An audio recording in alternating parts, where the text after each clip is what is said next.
Now, Venice is one of the most beautiful cities in the world. But today I'm going to give you 8 reasons why I think you should not invest in the Venice real estate market. At the end of the video, I will suggest areas around Venice that potentially you could buy and it will be less risky. So, number 1, prices.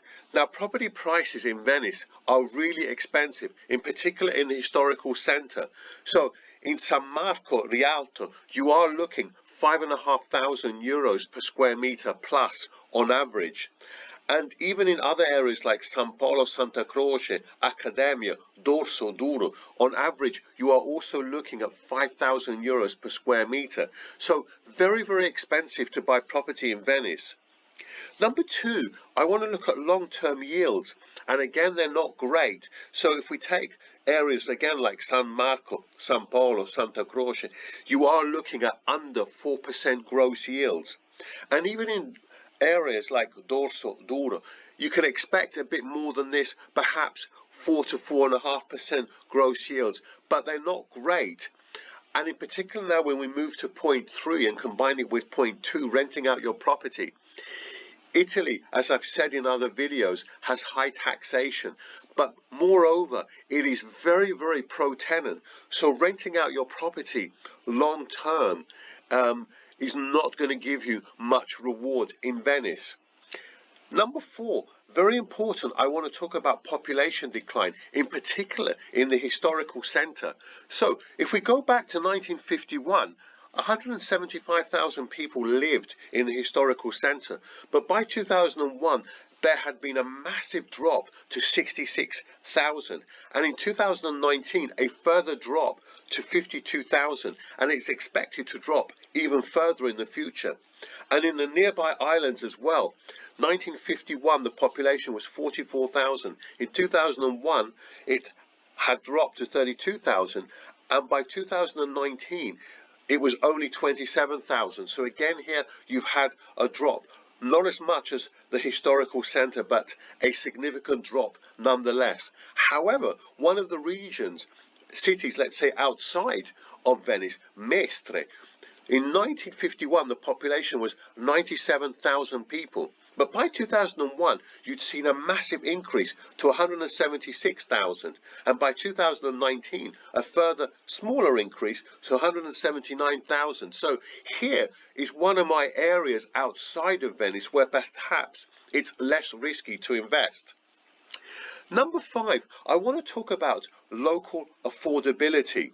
So average salaries in Venice are about €1,500 a month net, about the same as Trieste, another place I covered in Italy not so long ago. But on average in the historical centre, property in Venice is around 3 times as expensive as Trieste. And on the outside, although the differential is much less, it is still a lot more expensive in Venice than Trieste. So this would suggest perhaps Venice is not a good place to put your money in the real estate market. Now, number 6, I want to talk about briefly the tourist taxes and the day trippers charge. So day trippers charge will start in June 2020 with a fee of up to €10 to enter the lagoon city on a day visit, and this is on top of the tourist tax already that you pay in Venice for overnight stays in hotel. So this suggests to me tourism is not going to increase in the future. Number 7, and this also is I think this is actually very important. I see already an attack on the Airbnb market in Venice. There have already been moves, and there are moves in the pipeline for greater restrictions on the Airbnb market in Venice. And this could result, for example, if you buy here to rent out for Airbnb, you may only be able to rent out for 90 days, or perhaps if you buy multiple properties in Venice to rent out on the Airbnb market, they're thinking of you having to set up as a company and pay more tax.